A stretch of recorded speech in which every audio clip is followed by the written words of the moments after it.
1 teaspoon. That's all it takes to hold a billion bacteria, several yards of fungal networks, thousands of protozoa, and a couple dozen nematodes. 1 teaspoon of healthy soil contains more living organisms than there are people on Earth. Now go outside. Grab a handful of dirt from your garden bed. Smell it. Does it smell rich, earthy, alive? Or does it smell like nothing?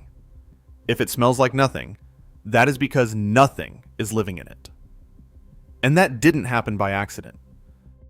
The USDA will tell you American agriculture is the most productive in human history. And technically, they are right. We produce more bushels per acre than any civilization before us. The numbers look incredible on paper. But here's what those numbers do not show you. In 1850, Iowa's topsoil averaged 14 to 16 inches deep. Today, in many areas, it is down to 6 inches. That is a 50% loss in 170 years. Soil that took 1,000 years to form is gone in less than 2 centuries. The Natural Resources Conservation Service, that's the USDA's own agency, reports that American cropland loses approximately 4.5 tons of soil per acre every year, just from water erosion. That's not counting wind, compaction, or what we are doing to the biology. And here's where it gets interesting. The same agency that publishes these numbers also publishes guidelines that, when followed exactly as written, contribute to the very problem they are documenting.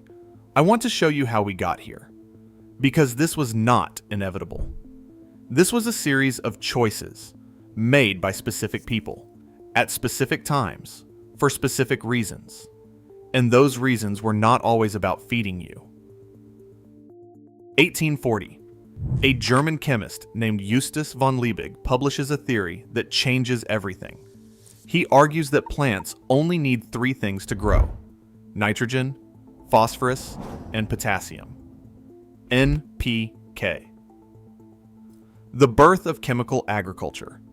Now, Liebig was brilliant, but he was also wrong, or rather, incomplete.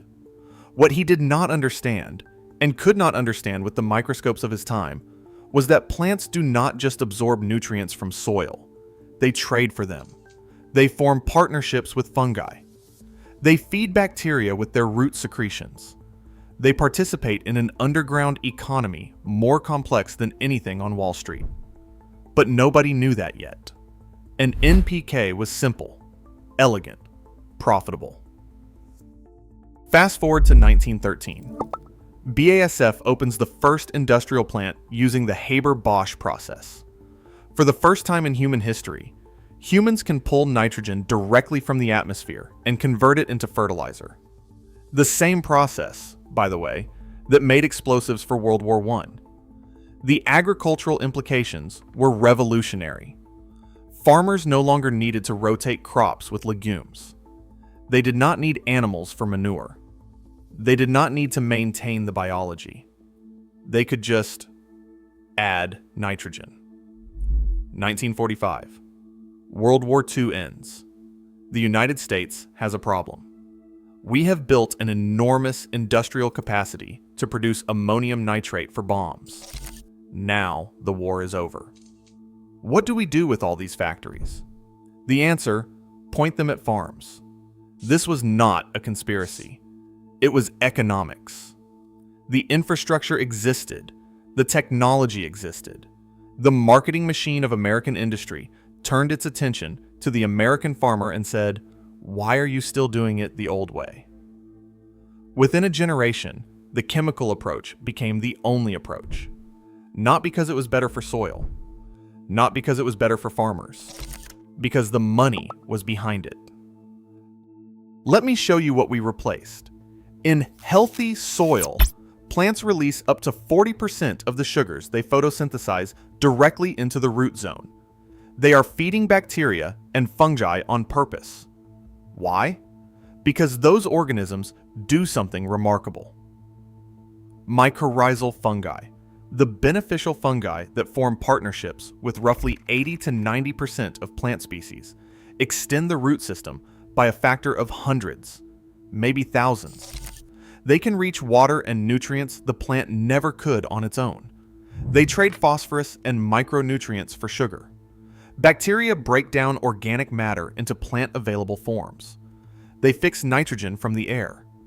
They create sticky substances that hold soil particles together, creating structure, creating pore space, creating the conditions for water to infiltrate instead of running off.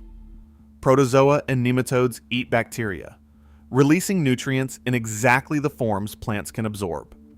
It is a food web, an economy, a partnership that evolved over 400 million years. And we replaced it with a bag of salt, because that is what synthetic fertilizer is, chemically speaking. Highly soluble salts. When you apply them, they do feed the plant, but they also change the soil chemistry. They shift the pH. They create conditions hostile to fungal networks. They short-circuit the entire trading relationship that plants evolved to depend on. Why would a plant feed fungi if nitrogen is just there? It will not. The relationship breaks down. The fungi die. The bacteria shift to different species. The soil structure collapses. And then you need more fertilizer next year, and more the year after that. The USDA's own data shows that only 30 to 50% of applied nitrogen is actually taken up by crops.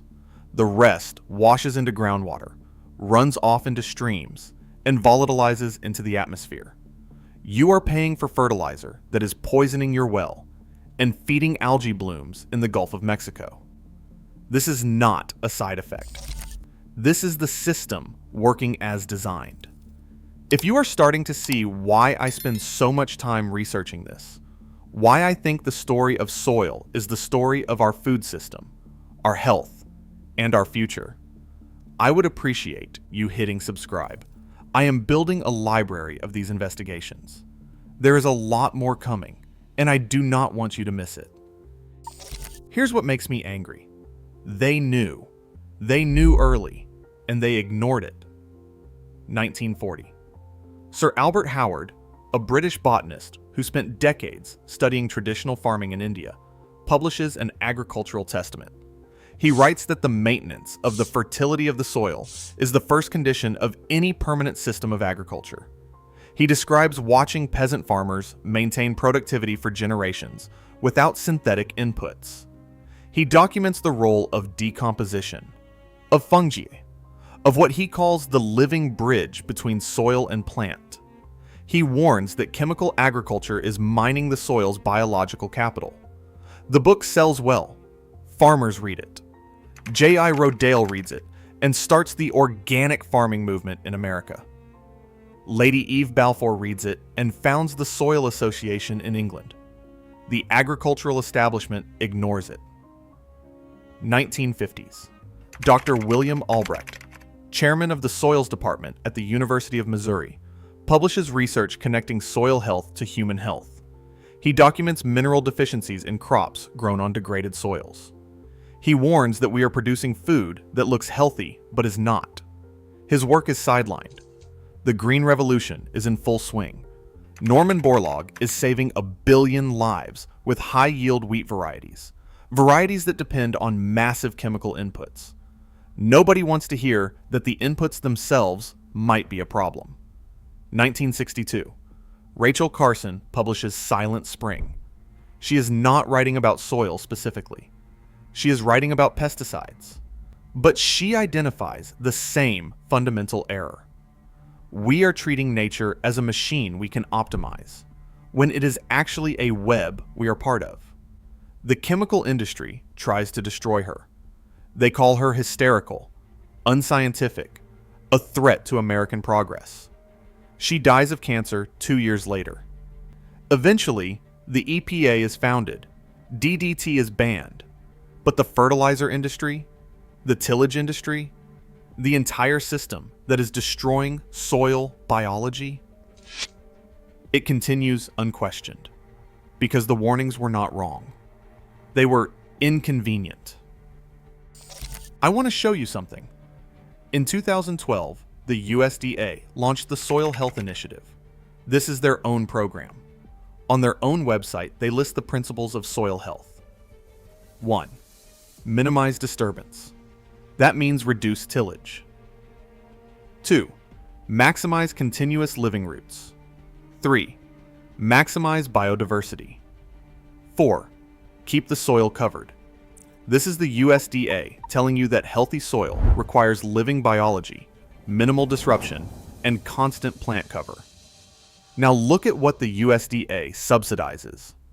Crop insurance policies that penalize cover crops. Corn and soybean monocultures stretching from Ohio to Nebraska. Tillage-intensive practices that leave soil bare for months at a time. The Rodale Institute, a nonprofit research farm in Pennsylvania, has been running a side-by-side comparison of organic and conventional farming since 1981. That is over 40 years of data. Their findings? After a 3 to 5 year transition period, organic systems match or exceed conventional yields. In drought years, organic systems outperform conventional by up to 40%. Organic systems use 45% less energy and release 40% fewer carbon emissions. Why is this not on the front page of every agricultural publication? Why is the USDA not funding the transition of every farm in America? Follow the money. The synthetic fertilizer industry in the United States moves over 20 million tons of product every year. At current prices, that is billions of dollars annually. The pesticide industry adds billions more. These companies have lobbyists. They have marketing budgets. They have relationships with land-grant universities that depend on their funding. The Soil Health Initiative has a web page. Now let's bring this home, literally. When you buy a bag of garden soil from a big box store, what are you getting? Usually peat moss, some perlite, maybe some added fertilizer. What you are not getting is biology. You are getting a sterile medium that will require inputs every season. When you buy synthetic fertilizer for your home garden, you are doing the same thing conventional agriculture does at scale. You are feeding the plant directly while starving the soil food web.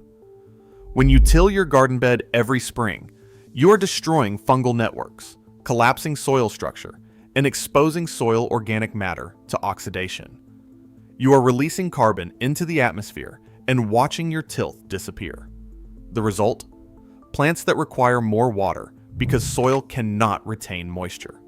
Plants that attract more pests because they are nutritionally stressed. Plants that produce food that looks fine but tastes like nothing because it is grown on dead soil. And then you think you are a bad gardener. You are not a bad gardener. You have been following advice that was designed to sell products, not to grow healthy food. Franklin D. Roosevelt said it in 1937. A nation that destroys its soils destroys itself. He said that after the Dust Bowl killed the Great Plains, after millions of people were displaced, after we learned the hard way what happens when you treat soil like dirt, and then we forgot. The solutions are not complicated. They are ancient. Cover crops, composting, reduced tillage, diverse rotations, and integration of animals. These practices sustained civilizations for millennia before we decided we knew better. In your garden, it starts with feeding the soil, not the plant. It starts with keeping the ground covered. It starts with adding organic matter every chance you get. It starts with understanding that you are not managing a growing medium. You are managing an ecosystem. 1 teaspoon, a billion organisms. A partnership 400 million years in the making. You can kill it. We have proven that. Or you can bring it back. The choice is in your hands, quite literally. In the upcoming videos, I will show you how to test your soil biology at home and the 3 fastest ways to start rebuilding what chemical-dependent practices have broken down. Until then, go outside, smell your soil, and remember what it is supposed to smell like.